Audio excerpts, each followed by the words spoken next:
O financiamento é uma atividade econômica que é realizada por absolutamente toda entidade financeira. Eu vou te dar um exemplo, John Show, o que é um financiamento.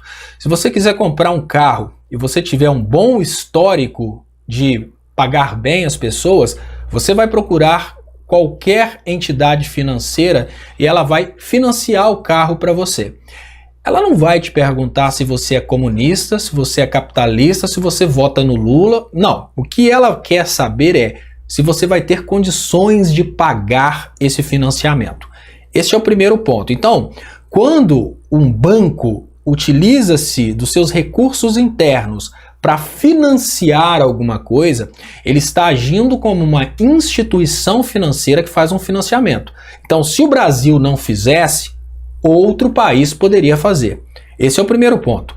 O segundo ponto que eu gostaria de falar para você é que existem várias formas de um país investir no outro país. Qual foi a sua, digamos que, opinião quando você ficou sabendo que os Estados Unidos estavam dispostos a construir até bases, observatórios internacionais aqui no Brasil?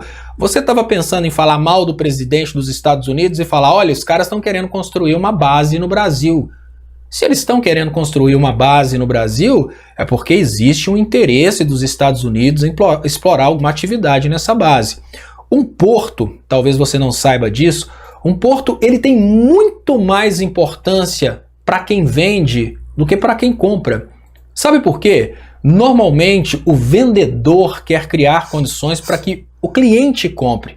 Então, se você notar que um determinado supermercado criou por conta própria, sem dinheiro público, uma pista de estacionamentos, não pense você que esse supermercado gosta dos donos de automóveis que vão ali se estacionar. Esse supermercado está criando condições para que os seus clientes tenham onde parar para comprar os seus produtos. Cuba é um país que sofre um embargo internacional e já dura várias décadas, e esse embargo internacional faz com que Cuba não faça negócios com outros países. O porto de Cuba que você critica é um porto que interessa muito aos países que vendem para Cuba. Cuba é um país que tem coisas para oferecer e nós éramos um país que tínhamos coisas para oferecer para Cuba. Não pensa você que um presidente vai ser idiota de doar um porto para o outro país. Não é assim que funciona. Vamos imaginar que você é produtor, vamos pensar, você é produtor de farinha de trigo e tem uma padaria que compra a farinha de trigo na sua mão.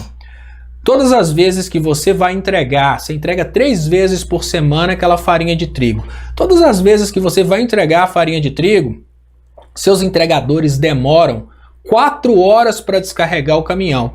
Então você descobriu que eles demoram 4 horas para descarregar o caminhão, porque eles precisam tirar a farinha, descer, subir uma escada. Então você faz um cálculo e descobre que se você fizer uma determinada obra que vai dar mais acessibilidade, o seu caminhão já vai chegar no ponto e você vai reduzir o tempo de entrega de 4 horas para 3 horas, para meia hora, por exemplo. Você vai tirar 3 horas e meia do tempo de entrega.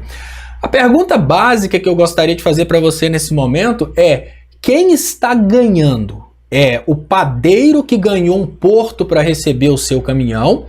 Ou seria você que agora, ao entregar aquele produto que você vende para aquele padeiro, você economiza 3 horas e meia na entrega? Você é o fornecedor, especialmente o único fornecedor, porque aquele padeiro não pode comprar dos outros. Eu estou falando isso porque é muito importante que as pessoas saibam responder essas questões dos investimentos brasileiros feitos em outros países. Nenhum país doa dinheiro para outro país se não tiver um negócio interessante acontecendo entre aqueles países. O Brasil, quando o Brasil financiou através do BNDES obras para países subdesenvolvidos, o Brasil fez empréstimos para esses países para que empresas brasileiras pudessem prestar serviço para esses países. Os empréstimos, eles tendem a ser pagos. A diferença básica é o seguinte: existiam disputando, por exemplo, uma obra em Angola 5 países, Brasil, Estados Unidos e outros países. O Brasil venceu a disputa, o banco que vai financiar essa obra é o BNDES. A empresa que vai fazer essa obra é uma empresa brasileira. O dinheiro dessa obra nem vai sair do Brasil, vai ficar no Brasil. E o BNDES paga uma empresa brasileira e depois, à medida em que o país vai pagando o BNDES vai refazendo o caixa. Só para você ter uma ideia de como funcionam essas políticas do banco, eu acho que qualquer um de nós conseguiria concluir que se o banco doasse dinheiro como falam, ele teria quebrado. No entanto, o BNDES, durante a gestão do PT, ele teve os maiores lucros de sua história. Como que você justifica tanta doação do BNDES, tanto crescimento econômico, se o PT teve todo esse fracasso que você está falando, sabe? É preciso ter um pouco de inteligência na hora que você traz essas assertivas, porque da mesma forma que você pode estar falando isso, achando que isso é verdade, você pode estar sendo enganado pela oposição para falar isso. É preciso ter coerência. Pera aí. Teve fracasso econômico no governo do PT, mas quando você faz uma leitura do PIB, foi o maior crescimento do PIB da história do Brasil. Quando você faz uma leitura do desemprego, foi a maior redução do desemprego da história do Brasil.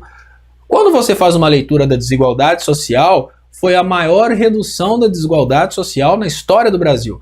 Então você faz uma leitura do índice de falências, foi o menor índice de falências da história do Brasil. Será que realmente faz sentido você continuar repetindo coisas como Porto em Cuba, obras em países africanos, como sendo desvantagem para o Brasil?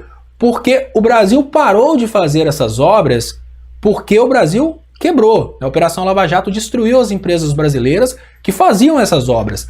Mas uma coisa eu te garanto, essas obras não deixaram de ser construídas, porque agora o BNDES não empresta mais dinheiro para esses países adquirirem contratos de empresas brasileiras.